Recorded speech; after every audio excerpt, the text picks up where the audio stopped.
जोंनि बर' सावथुन मुलुगनिनो बयजोंबो अनसायजाग्रा एबा बयजोंबो मोजां मोनजाग्रा सासे फावखुंग्रि फुजा मुसाहारि बिथाङा बर' सावथुन मुलुगनिफ्राय मानो आरो मानि जाहोनाव ओंखारनो नागिरदों नोंथांमोना मिथिगौना लोगोफोर? जुदि मिथिया अब्ला बे भिडिअखौ जोबजासे नायलां। आङो खिन्थानि मानि रिजनाव आरो मानि जाहोनाव फुजा मुसाहारिया बर' सावथुन मुलुगनिफ्राय जानगाराव थानो नागिरखो। बेनि गुबै जाहोनखौ खिन्थानायनि सिगाङाव आङो माखासे जोंनि बर'नि सानैसो मस्ट टेलेन्टेड इउटुबार बिथांमोननि मुंखौ आं खारिला। आङो बिथांमोननि सोमोन्दै एसे बुंथिनि, माने जायफोरा दिनै ससियेल मिडियानि गेजेरजों माखासे हारि फोसाबनायनि मुङाव खामानि मावबोगासिनो दङ। दा बे हारि फोसाबनायनि मुङाव सम सम बिसोरो बेबायदि मोगा-मोगि जाथाय बेफोरजोंबो बिथांमोना सौग्रावो समावहाय।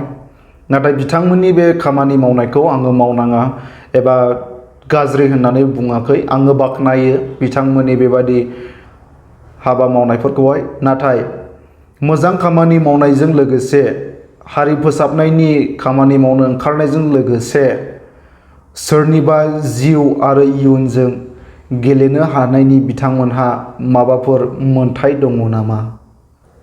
जुदि दङ अब्ला बेनि सोमोन्दै गुवारै रायजो राजाफोरनो ससियेल मिडियानि गेजेरजोंनो फोरमायनानै होनो हागोन। आरो जुदि गैया अब्ला नोंथांमोननि थांखिया मा बेखौबो नायगिरि आरो रायजो राजाफोरनि सिगाङावहाय गुवारै फोरमायनानै हो। अब्लानो थख' थख' रोखायै बयबो मिथिनो हागोन आरो बुजिनो हागोन नोंथांमोना दि ससियेल मिडियानि गेजेरजों हारि फोसाबनायनि मुङाव माखासे मानसिफोरनि लाइफ एन्ड फिउचारजोंहाय गेलेनो हानायनि जुदि मोन्थाय दङ अब्ला बेखौ रोखायै फोरमायनानै हो। आरो आङो बेखौनो बुंनो हास्थायो, इउटुब बा फेसबुकफोरावहाय मानि आर्निंनि असिलायै सोरनिबा लाइफ एन्ड फिउचारजों माब्लाबाबो दा गेले। बा गोबां भिउस मोननो थाखाय सोरनिबा नंखाय खौरांखौहाय बेफोरबादि अन दा स्पट हमनो मोन्दों होननानै बेफोरबादि दा फोसाव। जाहाथे बैसोरबो जायफोर फोसावजाग्रा बिसोरनि लाइफआबो डेस्ट्रय जाया, बिथांमोननि केरियारा जेन' मोजाङै मोजां जौगालांबाय थानो हायो, बिनि थाखायबो नोंथांमोना सान। आरोबाव नोंथांमोना दि माखासे समनि सिगांनिफ्रायनो ससियेल मिडियानि गेजेरजों हारि फोसाबनायनि मुङाव बा सोरबाया गाज्रि खामानि मावनाय, सोरबा बेबादिनो ड्राग्स गान्जा सोबनाय बेफोरबायदिखौ हमै दिनै साजा होबोदों, खुब बाख्नायथाव। बेयावहाय जों रायजो राजाफ्रा बुंनांगौ जेबो बाथ्रा गैया। नाथाय नोंसोरो भिउस मोननायनि साख्खोरजों सोरनिबा लाइफ एन्ड फिउचारजों जुदि गेलेयोब्ला, रं इनफरमेसनखौ जुदि स्प्रेड खालामनानै सोरनिबा फिउचार लाइफखौहाय जुदि डेस्ट्रय खालामनो सानोब्ला नैबेयावहाय नोंसिनिनो जोंबायदि नायगिरि बा रायजो राजाफोरा बुंनांगौनि गोनां जानानै फैगोन। स' लोगोफोर, आङो सिगाङाव बुंदोंमोन दि फुजा मुसाहारि फावखुंग्रि बिथांजोआ मानि थाखाय बर' सावथुन मुलुगनिफ्राय जानगाराव थानो नागिरदोंमोन, बिनि गुबै जाहोना मा? दा फुजा मुसाहारि बिथाङा गावनि फेसबुक पस्टआव मोनसे आपडेट होनानै होदों। बेवहाय लिरदों बिथाङा माखासे रं इनफरमेसनाव गावखौहाय बेबादिनो ससियेल मिडियानि गेजेरजों बदनाम खालामनाय नैबेफोरबायदिखौ लानानै बिथाङा मोनसे दुखु मोननायनि गेजेरजों गावनि फेसबुकनि गेजेरजों मोनसे पस्ट होदों। बेखौ आङो खिन्थानानै होनि नोंथांमोननो। बिथाङानो बुंदों, दिनै आंहा गोबां बुंनो गोनां खोथा दङमोन, नाथाय बुङोब्लाबो जेबो लाब जानाय बायदि नङा मोनदों आं। बिथाङा बेबायदि राव बुंदों। बे बुहुमाव मोजां गाज्रिजोंनो बुंफबनाय, बेखौ सायख'नांगौ। थारैनो बे बाथ्राया सैथो। जों थानाय बे बुहुमा बा संसारा मोजां गाज्रि गासैजोंबो बुंफबनाय। बेनि गेजेरावहाय गाज्रिखौ एंगारनानै मोजांखौ सायख'ना लानांगौआ गावबा गावनि आखायावसो एबा गावबा गावनि लामायावसो। थारैनो बियो साफ्रोमबोनि थाखाय बेयो मोनसे गोनां एबा सैथो बाथ्रा लोगोफोर।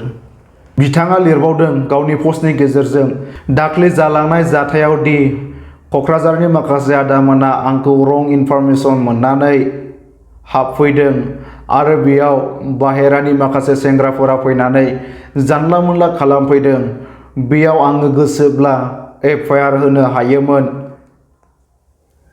जे माखासे मोनथियै सिनाय मोनै आननन मानसिफोरा फैनानै जानला मोनला खालामफैदों होननानै।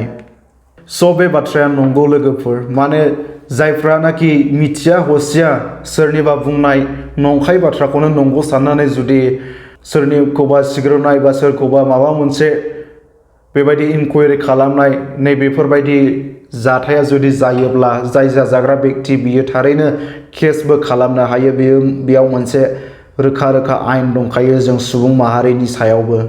मानो होननानै बुङोब्ला बेबायदि गोबां सुबुंफोर दङ सोरनिबा नंखाय बुंनाय रावखौबो नंगौ साननानै सोरनिबा सायावहाय बेबादिनो नंखाय दाय जाबसिननानै सोरखौबा माने देहायारि साजा होनाय नैबेफोरबायदि जाथाया संसाराव दिनै गोबां जालाङो आरो गोबां बार जों जोंनि मेगनावबो नुबोबाय। मानो होननानै बुङोब्ला बेफोरबायदि जाथाया समनि गेजेराव सफैयो, नाथाय बेफोरनिफ्राय बारग'नांगौबो जायो। गोबां मानसिफोरनि कमेन्टआव आङो नुदों आरो माखासेया मिथिखाबायबो जानो हागौ सोर इउटुबारफोरा बिथांमोनखौ अन दा स्पट हमनो मोन्दों होननानै पाब्लिश खालामदोंमोन एबा स्प्रेड खालामदोंमोन।